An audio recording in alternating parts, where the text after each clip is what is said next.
I was lying in a hospital bed at 68, pretending to be out cold, just to hear my own son's shocking words. "This is the last time you breathe, old man." He said that while pulling off my oxygen mask, trying to snuff me out for the sake of my money. Hi, I'm Michael, and I'm about to share with you how this moment turned my world upside down, altering how I thought about family, loyalty, and the real worth of people around us. For nearly 70 years, I lived a life I considered rock solid. I'd built up Vasquez Construction from scratch, starting at 25, and turned it into a thriving business. I had a fantastic wife, Elizabeth, my partner for 40 years, and 2 kids I thought were my pride and joy. My daughter Emily always stood out, a go-getter with strong values. Ever since she was little, she showed she could stand on her own feet. She moved to Chicago 15 years back, carving out her path as an architect, but stayed in touch, never missing a monthly visit. Never once did she ask for money or show an unnecessary interest in the family business. My son, Adam, though, he was always different. He's 42, married to Karen for a decade, but never really got his career off the ground. He popped in and out of the family business without any real dedication. His unstable work history and failed ventures were a constant source of worry, but I kept hoping he'd eventually grow up. March 10th, 2024, I ended up in Mercy General Hospital with bad pneumonia. The docs said my age made things complicated, so I needed a long hospital stay with nonstop oxygen. At first, Adam and Karen seemed genuinely worried, dropping by daily, offering help. But soon, I noticed Adam asking weirdly specific questions. Instead of health updates, he wanted to know about bank stuff, passwords, important documents, and my will. "Dad, where do you stash the bank papers? Is the will sorted? Who holds the company keys?" At first, I figured it was just him being a caring son, ready to jump in during a crisis. I was almost touched, thinking maybe he was finally stepping up. But there was a spark in his eyes when he heard about money or important documents that made my skin crawl. Karen was right there with him, taking mental notes of every single detail I shared. The way they exchanged knowing looks when they thought I wasn't paying attention gave me a knot in my stomach. Dr. Charles Johnson, my doctor, was hopeful about my recovery, but stressed the need for proper rest and constant oxygen. "Mr. Michael, your body's doing great with the treatment, but you've got to avoid stress. That oxygen is crucial if you want to get better," he'd say in the mornings. During those first days, as I stayed hooked to the oxygen machine, I watched the people around me more closely. Elizabeth, my wife, was genuinely worried, bringing me homemade food and keeping me updated on small things at home. Her tears when listening to the doctors were real. They came from a place of love. Emily called from Chicago non-stop 3 times a day, always asking about my medical status and offering to fly in at a moment's notice. "Dad, how's your oxygen? Are there any changes in the treatment? I can hop on the first flight if you need," she'd insist, her voice cracking with concern. Adam and Karen, however, seemed to shift focus more towards material stuff than my health. Their conversations kept going back to finances, properties, and the company's future. Whenever they talked about my health, it felt staged, like they were just going through the motions. On the 4th day, something happened that truly changed everything. So, this is wild, but let me tell you about this really crazy moment back on March 14th early in the morning. It was around 3:15 a.m., right? And I was just lying there, sorta dazed because of some meds they had given me to help me sleep. But even though I was groggy, I wasn't completely out of it. Suddenly, I heard someone sneaking up to my bedroom. I could tell right away it was Adam. He just kinda slipped through the door that wasn't fully shut, like he was auditioning for a role in a spy movie. The hallway light was barely illuminating his face, and I swear I'd never seen anything like it. He looked so cold and just determined. No warmth, no father-son bond, just this icy resolve. My gut's alarm bells were ringing loud and clear. Danger, danger. So I decided to pretend I was still deep in La La Land, keeping my eyes shut and my breathing steady. It was a life-saving move, big time. Adam came over to my bed and hung out next to the oxygen stuff hooked up to me. He stood there for a bit, like he was double-checking if I was actually out cold. The room was practically vibrating with the tension coming off him, and his breath was shaky, giving him away just a little. Then, oh man, what happened next was like being in a horror flick I never asked to be cast in. Step by step, he started fiddling with the oxygen tube in my nose. At first, he just kind of loosened it like he was testing it out, and then he fully pulled the plug, cutting off my air supply. And the messed up part? He bent close to my ear and spoke words that'll haunt me forever. "This is the last breath you're gonna take, old man. It's time for you to rest forever and let us live in peace." Believe me, I was about to jump out of my skin, but I kept it together. My heart was jackhammering in my chest, yet I stayed still, listening to the betrayal spewing from Adam's mouth. He must have thought I was gone to the world 'cause he kept talking. "Karen was right," he said, his voice low. "We've been hoping for ages you'd finally step down and hand over the company, but you're destroying us with your stubbornness. The banks aren't going to wait around anymore, Dad. We've racked up debts banking on the inheritance, and now we need quick cash." Every word was like another dagger to my heart. This wasn't some spur-of-the-moment thing. It was a cold, calculated strategy to get rid of me after all the years I'd spent building my business from the ground up. Adam kept going, painting a grim picture of how they'd use Vasquez Construction, currently valued at a cool $2.5 million, to clear the Miami condo debts and personal loans, and still have a cushion big enough to not have to work for years. The level of deceit was crushing. And as if it couldn't get any worse, he was so casual, claiming Emily wouldn't have a clue. She was too far away, living her own life, and by the time she'd get here for my funeral, all the paperwork would be ironed out. Apparently, Karen had already talked to her lawyer cousin to speed things along. My son, who I'd devoted everything to, was plotting my end like it was a mere holiday plan. Meanwhile, without the oxygen, I felt my body start to struggle. But it was sheer willpower and mental strength from handling high-stakes business deals that kept me from outright panicking. Adam seemed to think he was pulling it off without a hitch, going on about how everything was lining up. When the nurses realized that the medical equipment got unplugged during the night, it'll already be too late to fix anything. Given your age and the pneumonia, nobody's going to think twice about it. They'll simply chalk it up as a natural medical death. The way he planned everything so precisely, it was obvious this wasn't just some off-the-cuff thing. These guys had clearly done their homework on my health issues, the hospital's procedures, and even the daily grind of the nursing staff, figuring out exactly how to pull off a perfect crime without being detected. Just as I started feeling dizzy from the lack of oxygen, I heard someone walking toward my hospital room. The footsteps were getting louder and faster. Adam freaked out when he realized someone was about to walk in on us at this time of the morning. In a fit of clumsy desperation, he tried to reconnect the oxygen tube, but his jittery hands were giving him away. Just then, the door flung all the way open, and the hallway light flooded everything.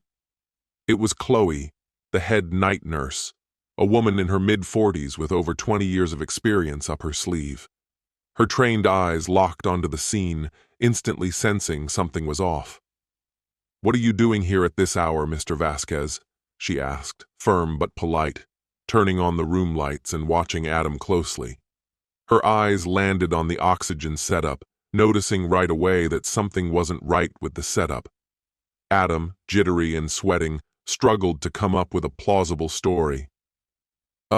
Just checking on Dad. Thought he might be having some trouble breathing, and I noticed the oxygen tube looked a bit loose. Thought I'd fix it," he stammered.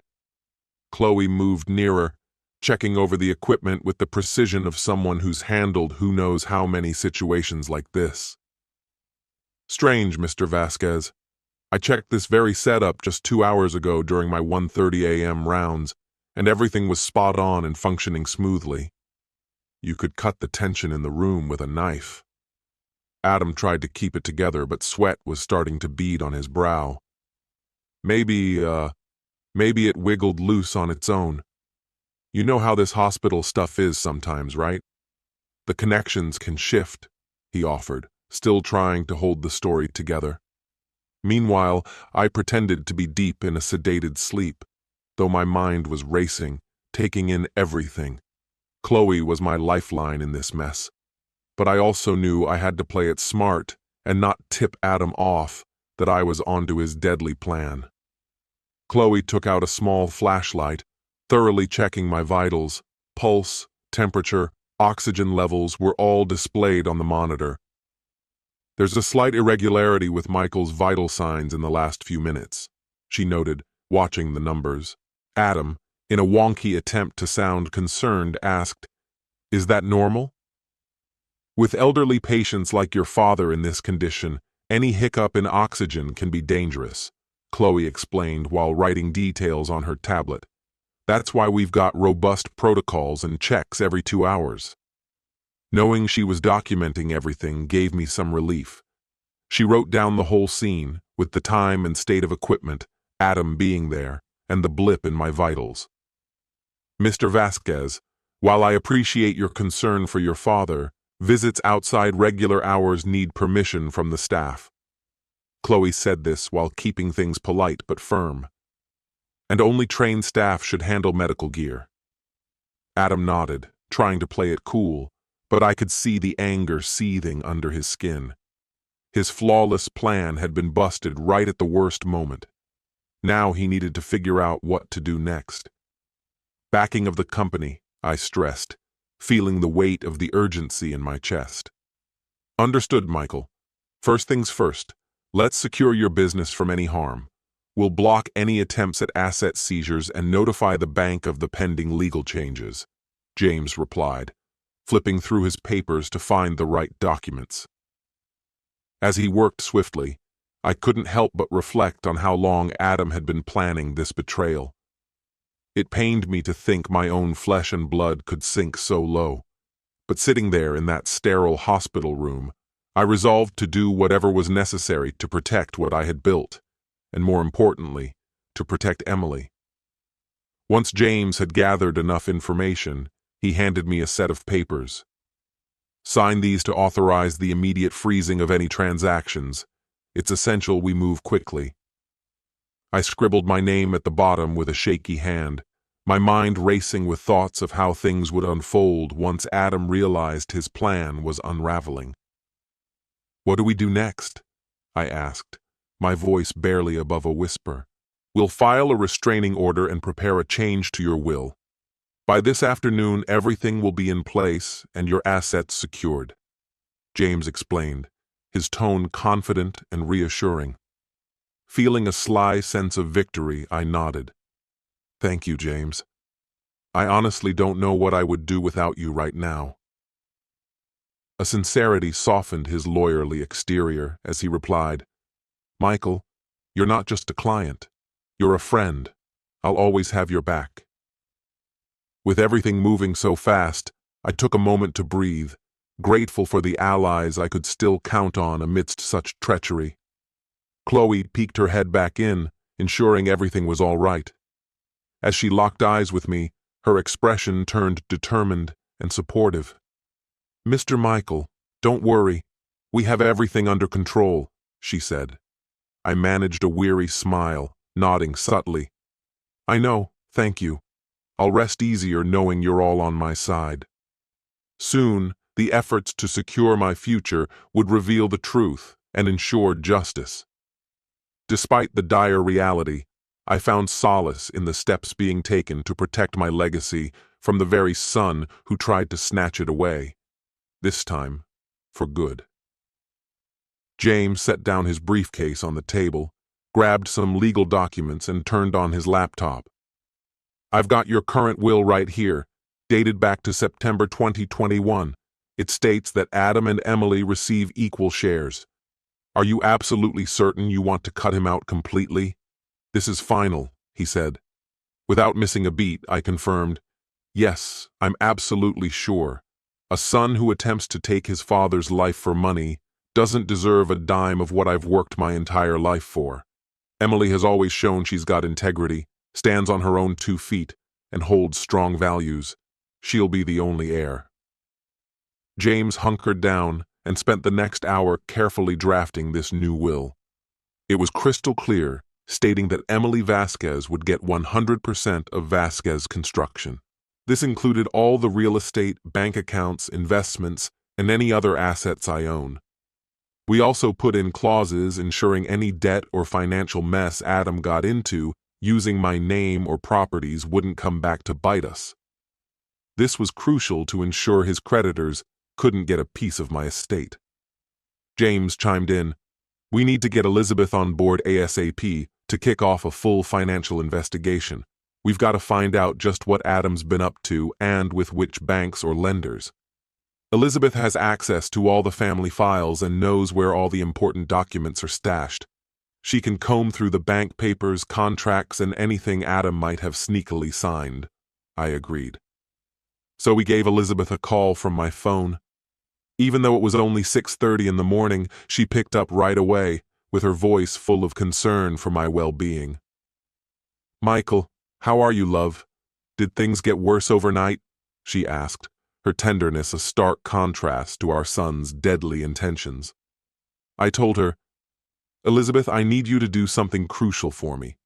Head to the study at home immediately and go through all the bank documents from the past 2 years. Pay extra attention to anything with Adam's signature, especially loan contracts or anything using our properties as collateral. Something serious went down." She picked up on the tension in my voice. "Michael, you sound very stressed," she said intuitively. I assured her that I'd explain more when she got to the hospital, but that bringing all the documentation was vital. With her typical efficiency and dedication, Elizabeth promised she'd get to the hospital by 9 a.m. at the latest, with all the paperwork in hand. Her unwavering loyalty over these 40 years of marriage stood in heartbreaking contrast to our son's betrayal. In the meantime, James and I laid out our game plan. Keeping our legal actions under wraps was vital until we'd locked down all the asset changes and gathered airtight evidence of Adam's shady dealings. Once the new will is signed, it'll get registered in the last will's registry, James explained. Still, I suggest we prepare a sworn statement detailing what's gone down this morning in case we need to go ahead with criminal charges later. I asked, should we get the police involved right away? Despite it all, the father's concern in me was hard to shake. First, let's lock down your assets and collect full evidence of his fraudulent actions. After that, you can decide if charges for attempted murder are necessary. Nurse Chloe will be crucial here, as she not only witnessed the incident, but also documented the funny business with your medical equipment, he replied. At 7:45, I penned my signature on the new will, with James there as the legal witness. The document was now officially registered, making Emily the universal heir and cutting Adam out entirely. Chloe slipped back into the room quietly to let us know the day shift was about to start in 15 minutes, signaling we needed to wrap up our covert meeting before the new medical team clocked in. James, this document has to stay under wraps until we decide on the best time to make it public, I instructed, as I tucked a copy into the drawer beside my bed, hidden among my personal things. Got it, Michael.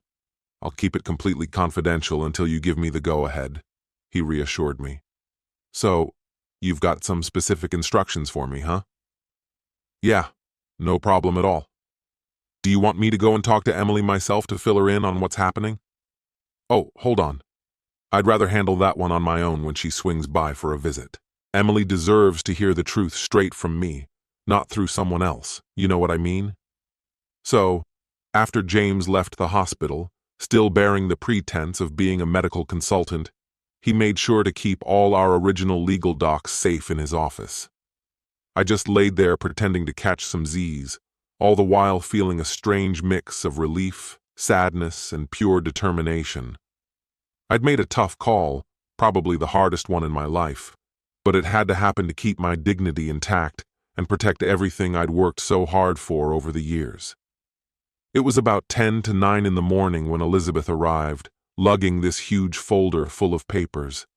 You could tell just by looking at her face that she was worried and confused, trying to figure out why I wanted her to go through financial paperwork so early. She sat down next to my bed, looking all serious, and said, "Michael, I found some really odd stuff in the study." She cracked open the folder, revealing documents she'd never seen before, some of which were quite recent. Chloe, who had become our behind-the-scenes accomplice, made sure we weren't interrupted by closing the door and sticking a "Do Not Disturb" sign on it. Elizabeth began going through each suspicious document systematically, showing them to me. The first one really hit me. It was a personal loan contract for $85,000, dated January 2024, signed by Adam Vasquez, who used the family business inheritance as collateral. Elizabeth shot me a questioning look, disbelief all over her face, asking if I'd given my blessing for that. "Never seen it before in my life," I replied, indignation boiling under the surface. This was full-on financial fraud, using my company behind my back. The next document was an even bigger red flag, a mortgage application for $125,000 on our Miami condo. Adam and Karen had put my name down as a joint guarantor. I spotted a terrible attempt at forging my signature and asked Elizabeth to compare it with my real one. Anybody with the slightest knowledge of handwriting could spot the fake.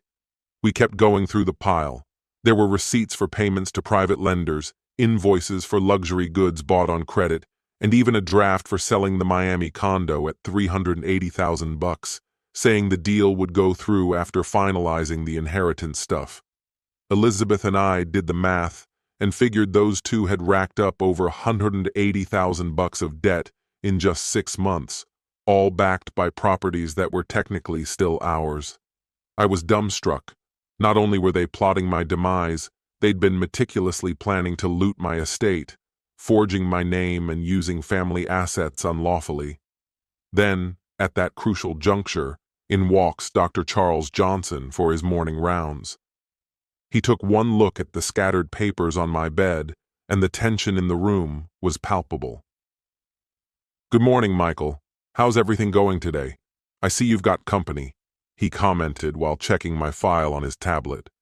I told Dr. Johnson we needed to have a serious chat and filled him in on how Nurse Chloe had caught something fishy happening during the night. So, he gets Chloe on the intercom, and she marches in a few minutes later with her report in hand. She goes on, with utmost professionalism, about how she noted something way out of the ordinary around 3:30 a.m. My son was caught meddling with the oxygen equipment, and when Chloe got there, the tube was disconnected and my oxygen levels had plummeted. Dr. Johnson's expression turned grave as he took Chloe's written report and went through it with care. "This is serious, Mr. Michael," she said. "Any unapproved disruption of an oxygen supply could be deadly for someone in your medical state. So for your own safety, I want to set up a video monitoring system in my room," I told the doctor directly. "I'm worried these incidents might happen again." He took a moment to think about my request. "That's quite a unique request, Mr. Michael.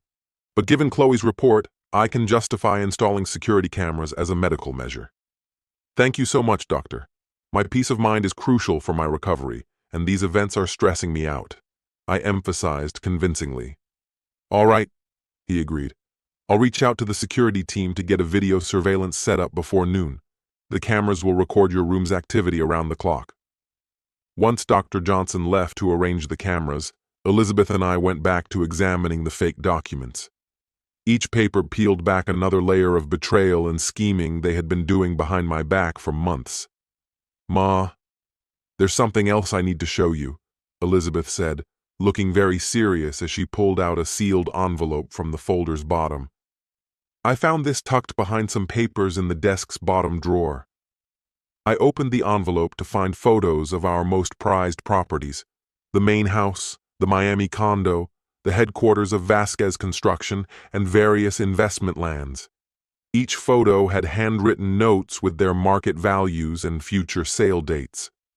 "Elizabeth, this is proof they've been recording all our assets for future sale," I said, while looking at each photo. "This wasn't a spur-of-the-moment idea. They've been planning this robbery for ages." The evidence was devastating. It showed premeditated fraud and family betrayal beyond my worst fears. Adam and Karen had not only plotted my death but also planned to seize my entire estate. "What now, Michael?" Elizabeth asked, tears welling up because of our son's betrayal. "Now, we wait," I said with cold resolve.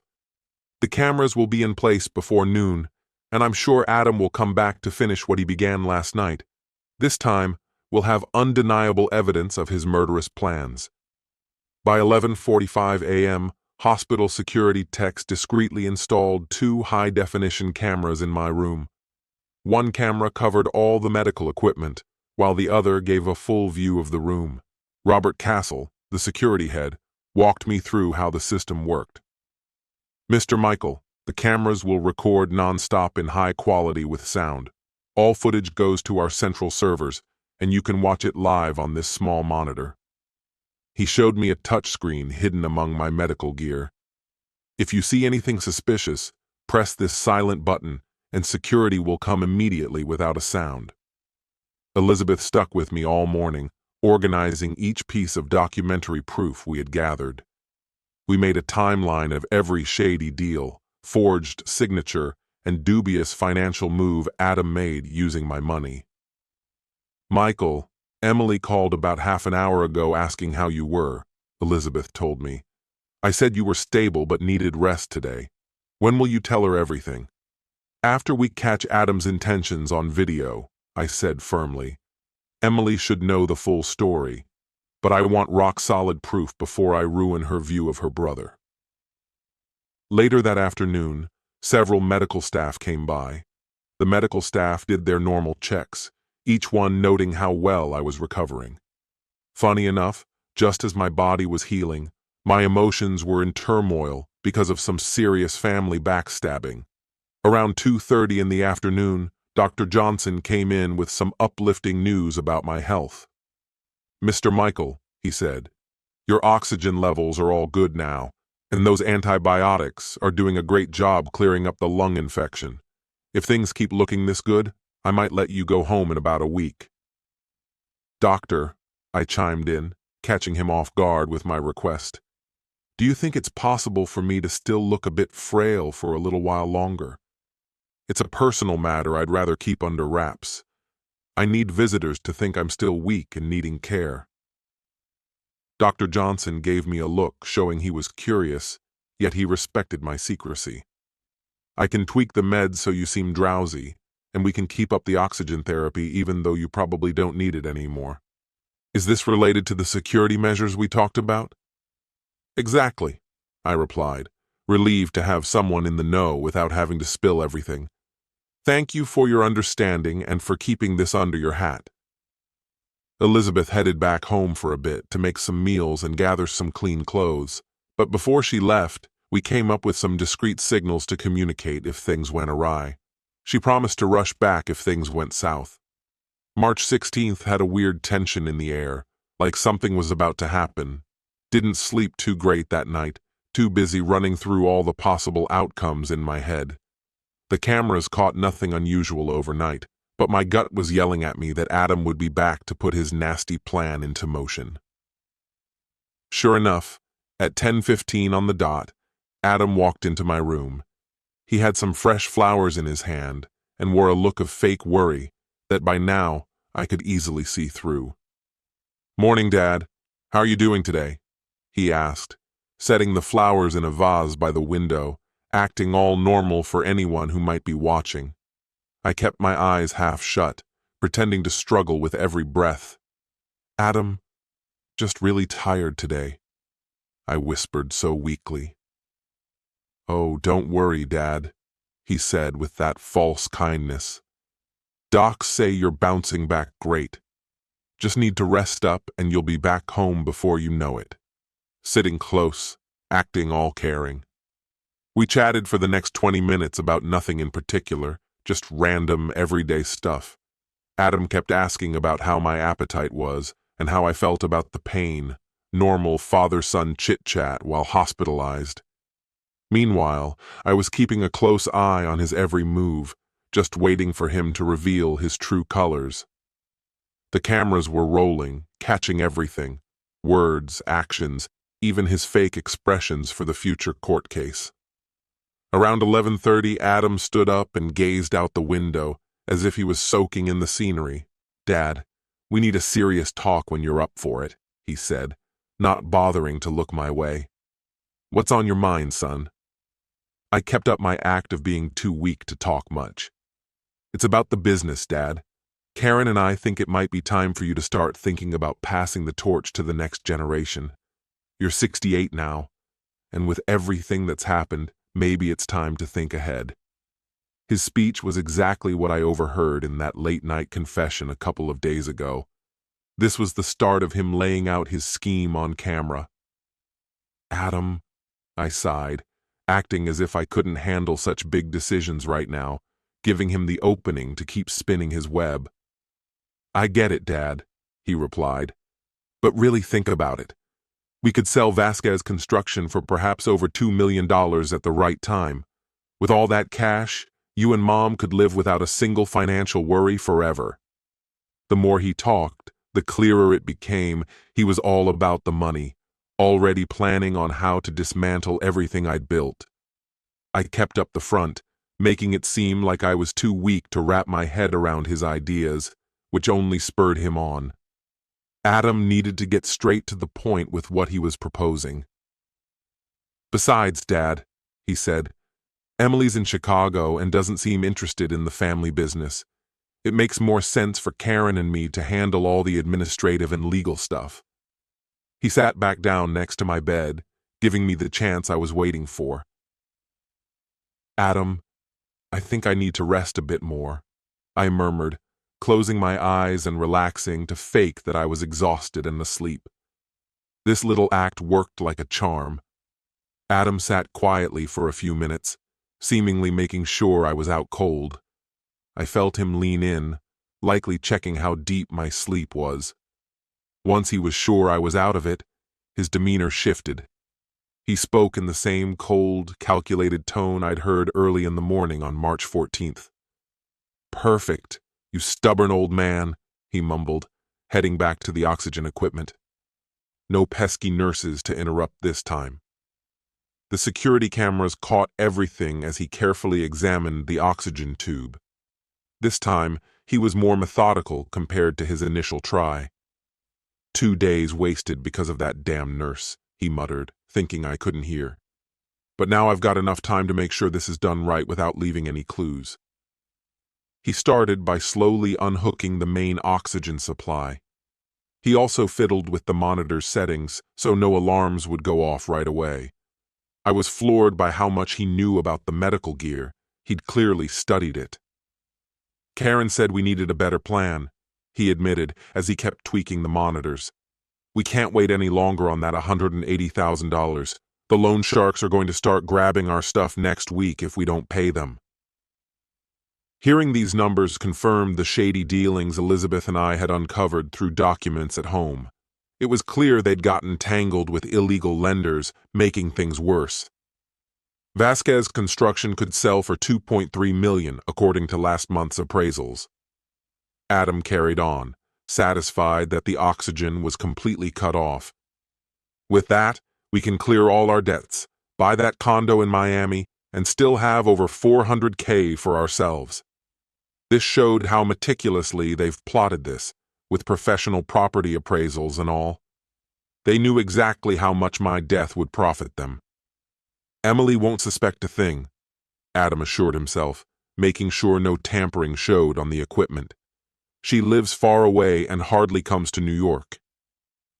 By the time she'd come for my funeral, they would have wrapped up all the legal stuff.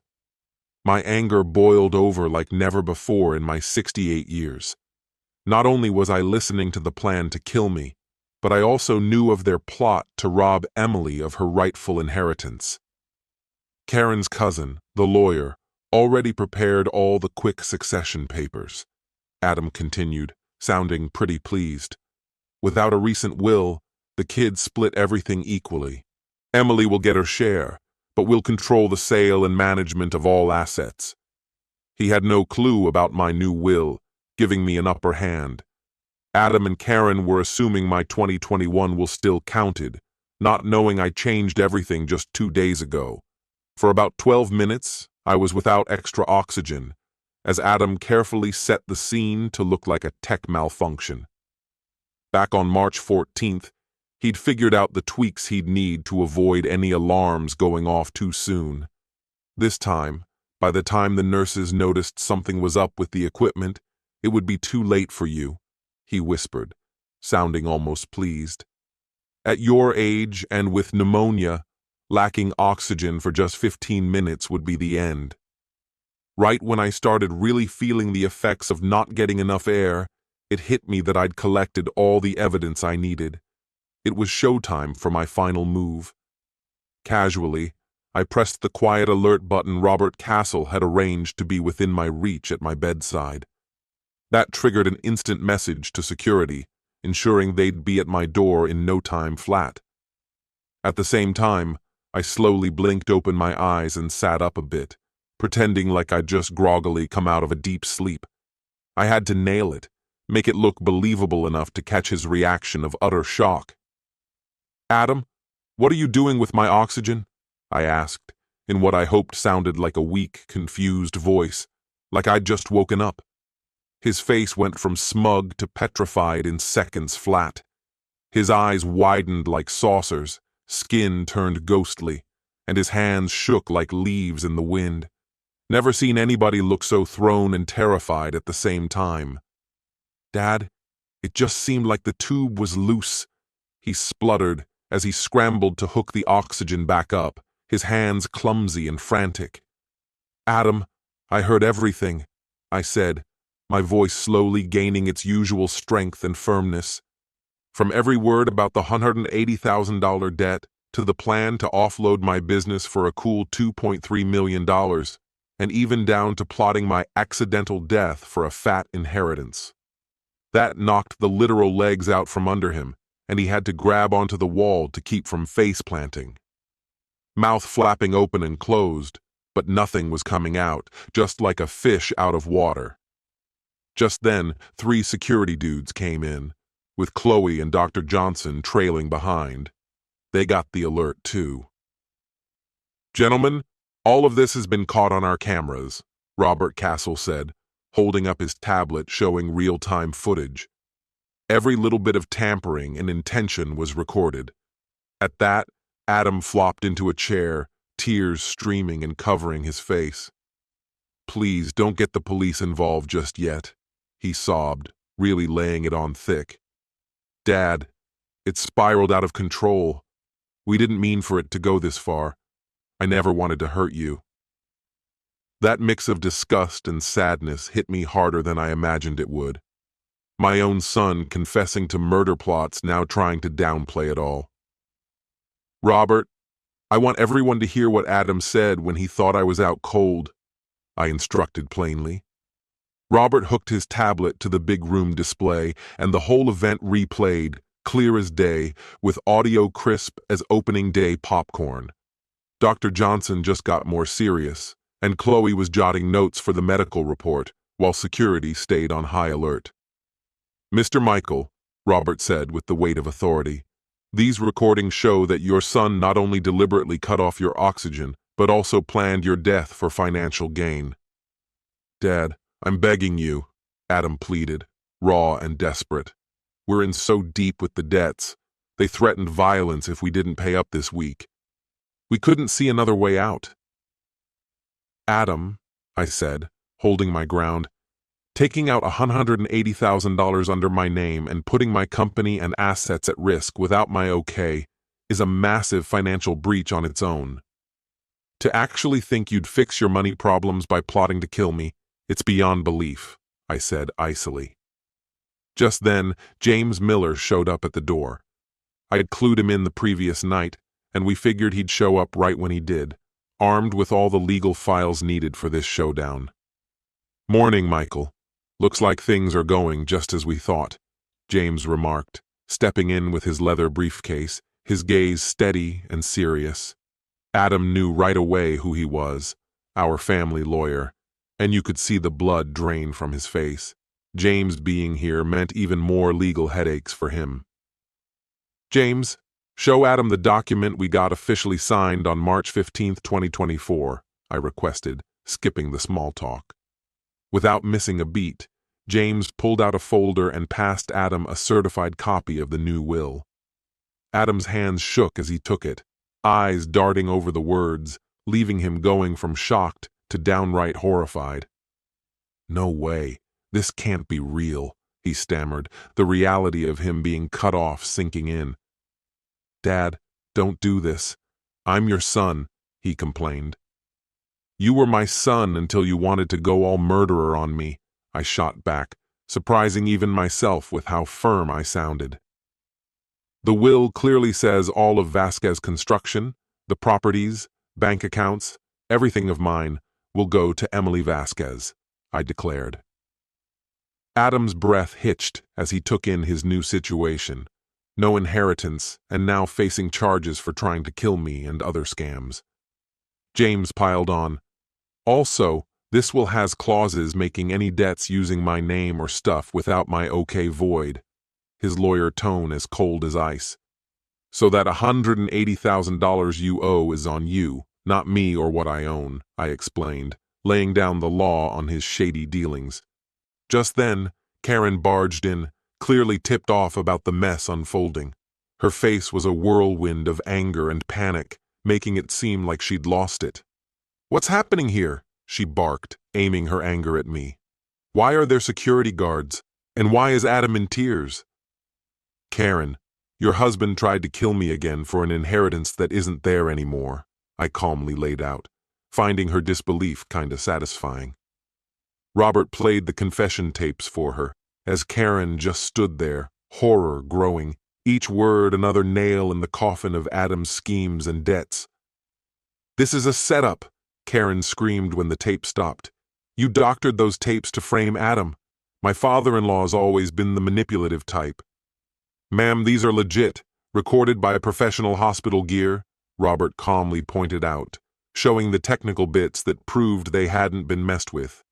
"Any expert will say they're untouched," Chloe added, backing it with her professional opinion. "Plus, I saw the first try to mess with the oxygen gear on March 14th myself. It's all in my reports." Karen turned to Adam, desperate for an explanation to make things less bad, but he just sat there, frozen in shock at how life had turned on him. "Adam, say something. Tell them it's all a mix-up," she begged, shaking him by the shoulders. "There's nothing to say, Karen," Adam replied in a broken voice. "We planned it. We needed the money and thought no one would never imagined it would come to this." His full confession left no room for twisting the truth or pulling any tricks later on. They both got caught in the act, with undeniable proof of their shady schemes. Watching this couple, who were once as close as family, unravel in front of me was surreal. I turned to James and said, "We need to lock this down and make sure my assets are secure." James gave me a nod. "I've already drafted complaints for attempted murder, forgery, and document fraud," he added, "and we're getting an economic crime expert on board to trace whatever they might have shifted illegally." Finally, it felt like justice was finding its way in. Karen's reaction was exactly as I expected, wild and over the top. She tried to throw herself at me, hurling crazy accusations until the security team calmly stopped her in her tracks. "You're heartless!" she shrieked, her rage spilling over. "Adam is your son.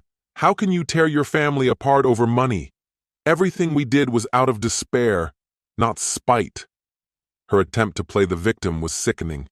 Here was someone who tried to end my life and rip me off, now claiming it was all done in a panic. I answered her accusations calmly. Karen, you don't rack up $180,000 in debt randomly. I stated coolly, you intentionally took loans, faked my signature, and even used what I own as collateral, all without my say-so. James stepped in with a thick file full of evidence that Elizabeth had put together.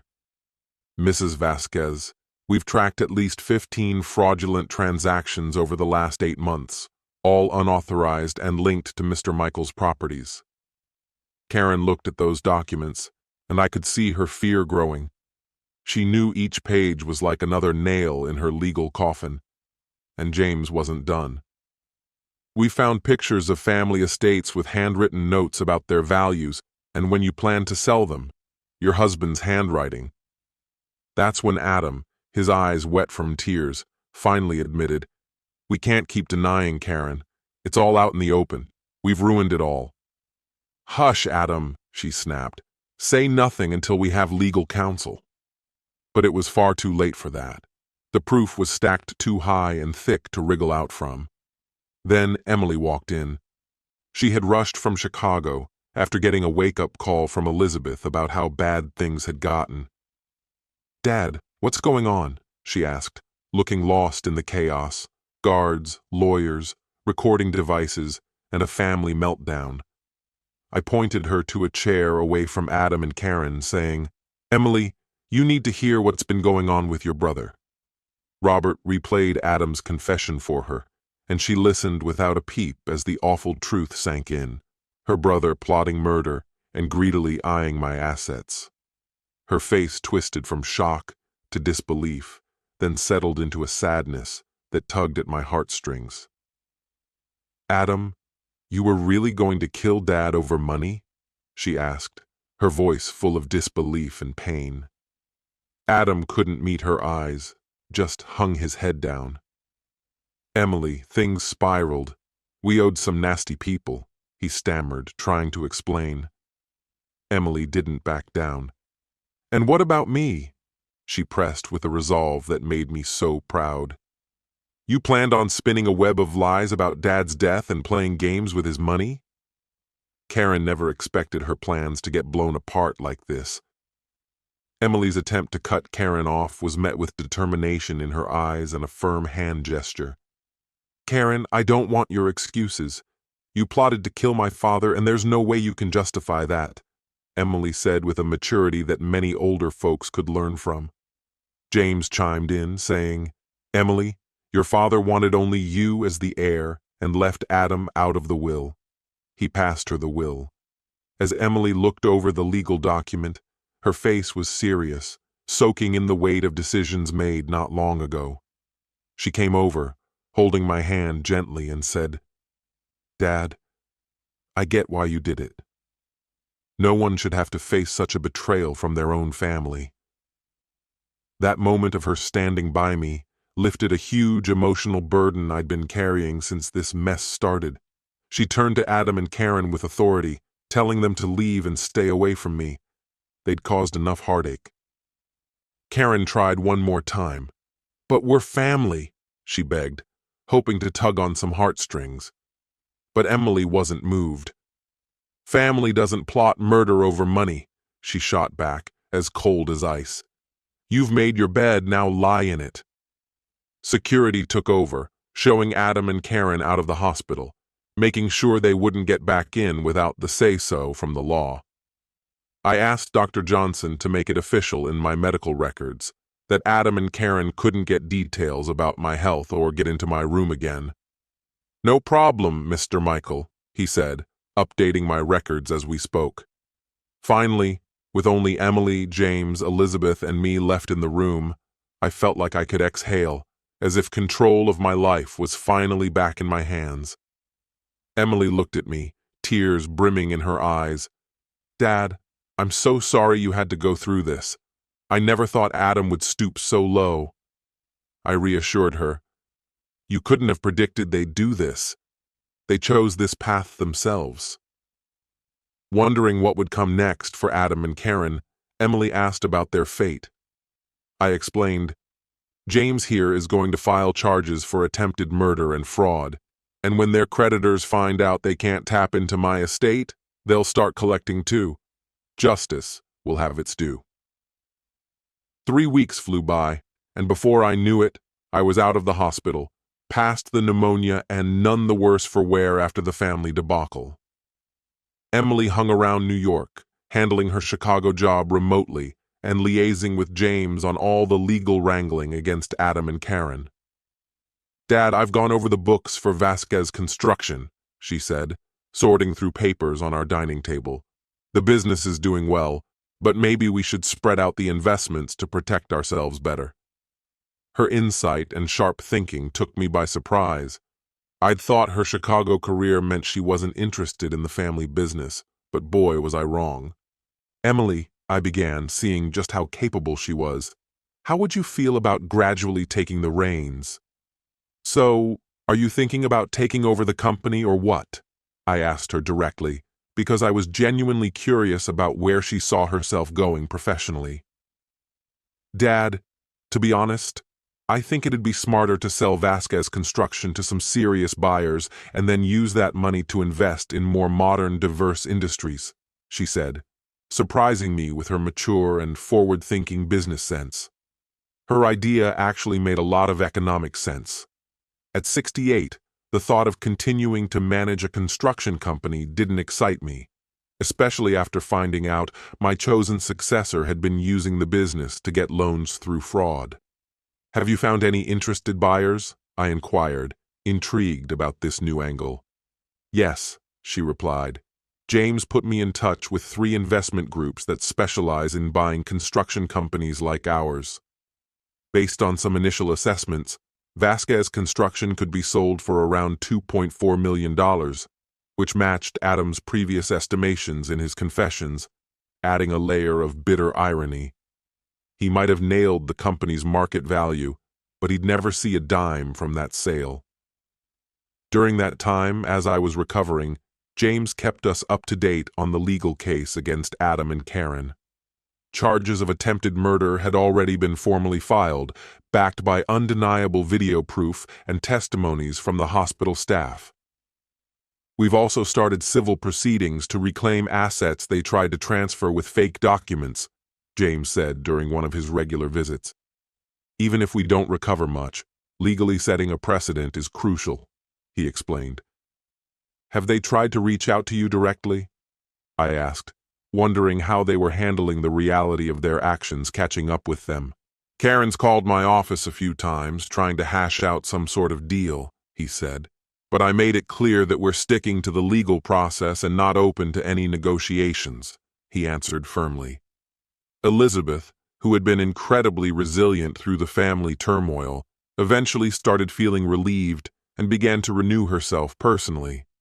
Knowing Emily was loyal and trustworthy gave her peace about our family's future. "Michael," she said one day while making tea, "I think it's time we finally do the things we've always put off." She was right.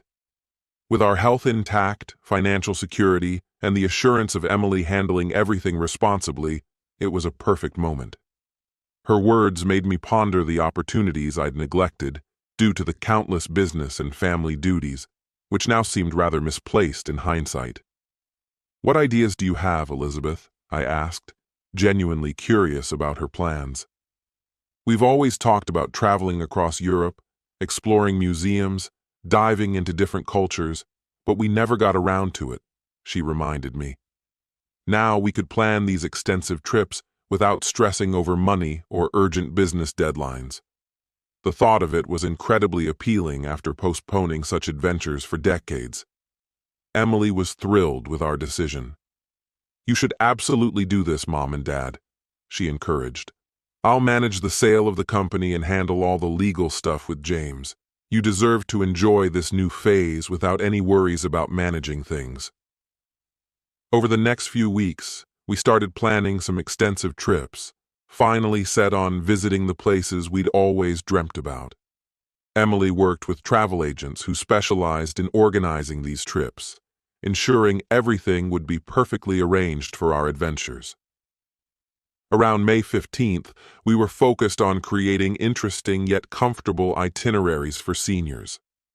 That day, Emily came to me with a formal proposal to sell Vasquez Construction. The offer was for $2.35 million from a well-regarded Catalan investment group. I'd gone over their financials and references thoroughly, and everything checked out. They seemed trustworthy and were proposing pretty favorable payment terms, 40% up front when the deal was signed, with the rest spread over 6 months at minimal interest. I told Emily to go ahead and finalize the sale, feeling very comfortable leaving this in her capable hands. While all this was happening, bits of news about Adam and Karen would trickle down to us through common friends. Their finances had tanked once private lenders realized they couldn't touch my assets to get their money back. Michael filled me in during one of our legal catch-ups, saying, "They've lost their condo to foreclosure and are now renting a room outside New York."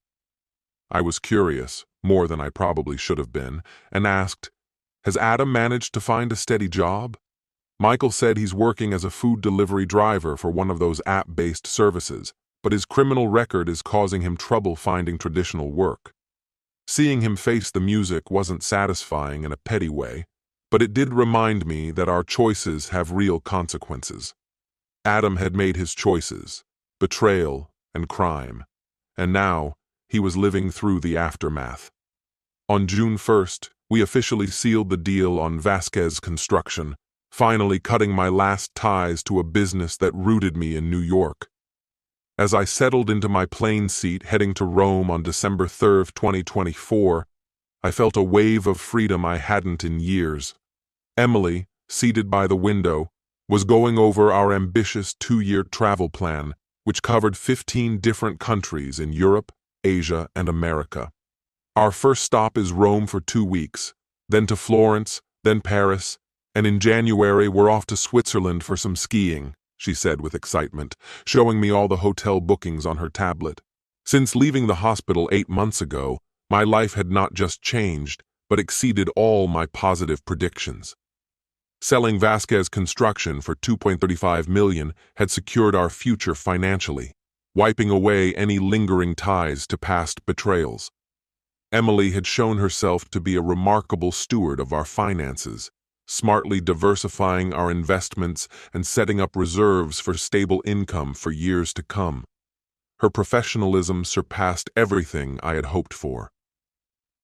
I turned to her as the plane reached cruising height and said, "Emily, I'm really grateful for how you managed the whole business and legal side of things. I wouldn't have been able to see this through so well without your help. Dad, I knew tough times would come, but never imagined they'd be this intense," she said with a thoughtful kind of wisdom. "What matters is, you found out the truth in time to protect yourself." In the months after leaving the hospital, Emily and I grew closer than we'd been in years. Her unwavering support during the crisis brought parts of her character to light that I'd overlooked, partly because we lived so far apart and only caught up occasionally. Legally, the cases against Adam and Karen unfolded as expected. By October, the judicial process had led to its natural conclusion. Adam got a 4-year prison sentence for document fraud and attempting to kill someone. Karen ended up with a 3-year sentence for helping him out with the criminal stuff. Last week, James told me that the authorities had managed to recover around $35,000 in assets they had gotten through fake loans. Emily and I had talked about it when we were getting ready for our trip. Sure, it's not a huge amount, but it does set important legal starting points. Justice definitely won in the end. The emotional toll of losing a son would linger with me forever, but I gained a deep appreciation for real loyalty and what an honest family bond truly means.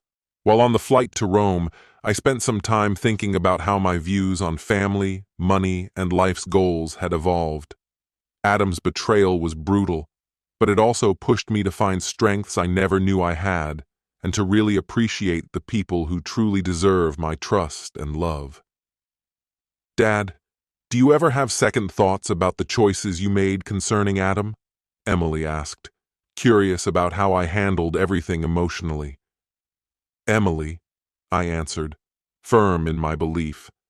I did what I had to do to keep my dignity and quite literally to survive. When Adam decided to try to kill me, he became my enemy, and I just reacted to the danger he posed. "Think he'll ever try reaching out again?" she wondered, still concerned. "He sent a bunch of letters through others, but James has intercepted them, just like I asked," I shared. "I have zero interest in reading excuses from someone who tried to kill me over money." Emily gave me a knowing nod. Her maturity in understanding these complex family issues always amazed me and confirmed my choice of naming her my only heir. In our early days in Rome, there was a renewed sense of liberation that we hadn't felt in years.